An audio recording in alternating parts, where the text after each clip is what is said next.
आज है world autism awareness day, world जागरूकता ऑटिज्म जागरूकता दिवस। तो यहाँ पर मैं ऑटिज्म के बारे में बहुत शॉर्ट में आपको बताऊंगी, जिससे कि आपके समझ में आसानी से आ जाए कि ऑटिज्म क्या होता है और इसके क्या साइन और सिम्टम्स रहते हैं और क्या क्या हमें ट्रीटमेंट लेना चाहिए जब हमें हमारे बच्चे की डायग्नोसिस हो जाती है, और पेरेंट्स को किस तरीके से स्ट्रांग रहने की ज़रूरत है, क्योंकि वो जो टाइम होता है वो बहुत ही एक हार्ट ब्रेकिंग टाइम होता है। तो अपने आप को किस तरीके से स्ट्रांग रखना है, समाज को कैसे हैंडल करना है, वो सारी चीज़ें आज मैं आपको यहाँ पर बताऊंगी। तो मेरे चैनल पर लास्ट तक बनी रहिए, वीडियो को बिल्कुल भी स्किप मत करिएगा, क्योंकि यहाँ पर मैं आपको बहुत सारा कुछ बताने वाली हूँ ऑटिज्म के बारे में। तो गाइज, ऑटिज्म एक न्यूरो डेवलपमेंटल कंडीशन है, जिसमें बच्चे के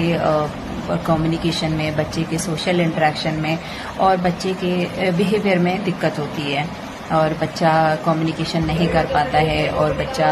लोगों से कनेक्ट नहीं कर पाता है, और बच्चा एक फिक्स बिहेवियर में होता है। तो अब मैं इसके यहाँ पर साइन एंड सिम्टम्स की बात करूँगी, आप कैसे स्टार्टिंग में पहचानोगे कि बच्चे को ऑटिज्म है। तो गाइस, सबसे पहले क्या होता है, बच्चे का जब बच्चा बहुत छोटा होता है, 3 मंथ्स का होता है, तो उसकी वो जो स्माइल करता है वो वहाँ पे आपको स्माइल उसकी मिसिंग दिखेगी, और बच्चे का आई कांटेक्ट नहीं होगा, और बच्चा जैसे धीरे धीरे बड़ा होता है, 1-2 साल का होता है, तो या तो वो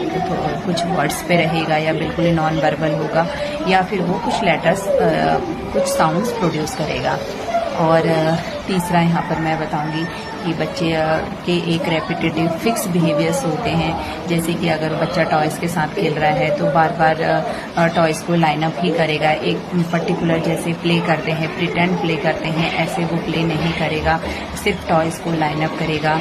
और साउंड्स के प्रति, जैसे लाइट है, साउंड है और टच है, स्मेल है, इसके प्रति बहुत ज़्यादा सेंसिटिव होता है, या तो बिल्कुल भी वो टच करना पसंद नहीं करेगा, या फिर वो कंटिन्यू टच करता रहेगा, या फिर वो लाउड, बहुत ज़्यादा हाई साउंड, लाउड साउंड से उसको दिक्कत होगी, क्राई करने लग जाएगा। फाइन मोटर और ग्रॉस मोटर में काफ़ी प्रॉब्लम्स होती हैं, प्रॉपर स्पून होल्डिंग, ग्रिपिंग नहीं होती है, बच्चों की बॉडी का स्ट्रक्चर भी प्रॉपर नहीं होता है, और बच्चे बहुत ज़्यादा हाइपर होते हैं, बहुत ज़्यादा एक जगह पे बैठते नहीं हैं, टिकते नहीं हैं, कब भागते रहते हैं, जंपिंग करते रहते हैं, सोफे में कूदते रहते हैं, कहीं भी जंप कर देते हैं, उनको डेंजर का अवेयरनेस होता ही नहीं है। और सम टाइम बच्चे बहुत हाइपर होते हैं, वो एक जगह पे ही बैठे रहते हैं, बिल्कुल भी हिलते डुलते नहीं हैं। और स्लीपिंग इश्यूज सबसे ज़्यादा देखे गए हैं, 90% बच्चों में स्लीपिंग इश्यूज देखे गए हैं, और सीवियर एंजाइटी, डिप्रेशन भी इन बच्चों में रहता है। और बहुत सारे बच्चों में बाइटिंग के नेचर होता है, बाइटिंग बहुत ज़्यादा होती है, स्क्रैचिंग रहती है, और कॉन्स्टिपेशन सीवियर ऑटिज्म में बहुत ज़्यादा देखा गया है। 70% बच्चों में कॉन्स्टिपेशन के इश्यूज रहते हैं, बिकॉज ऑफ इनकी जो डाइट रहती है, बहुत रिस्ट्रिक्टेड डाइट की वजह से इनके कॉन्स्टिपेशन के इश्यूज रहते हैं, क्योंकि ये एक फिक्स पैटर्न में हर चीज़ करते हैं, फिक्स पैटर्न में खाते हैं, जो इन्हें पसंद रहता है वही ये चीज़ें खाते हैं, इस वजह से इनको कॉन्स्टिपेशन के भी इश्यूज रहते हैं, और काफ़ी लंबे टाइम तक रहते हैं, इसलिए इनकी डाइट पर भी बहुत ज़्यादा फोकस करना पड़ता है। और गाइस, ये रहे कुछ साइन एंड सिम्टम्स जो मैंने आपको बता दिए हैं। अगर आपके बच्चे को या किसी को भी अगर आपके आसपास अगर आपको ऐसा बच्चा दिखता है, अगर ऐसे सिम्टम्स मिलते हैं, तो उन्हें बताइए, और अगर आपके परिवार में ऐसा कोई है, जरूर पीडियाट्रिशियन से कंसल्ट कीजिए। अर्ली इंटरवेंशन बहुत ज़्यादा ज़रूरी है गाइस इस कंडीशन में। तो आपको बिल्कुल भी ये चीज़ें छुपानी नहीं चाहिए, समाज की डर से, लोग क्या कहेंगे, या फिर आसपास के लोग क्या कहेंगे, हमारे परिवार के लोग क्या कहेंगे,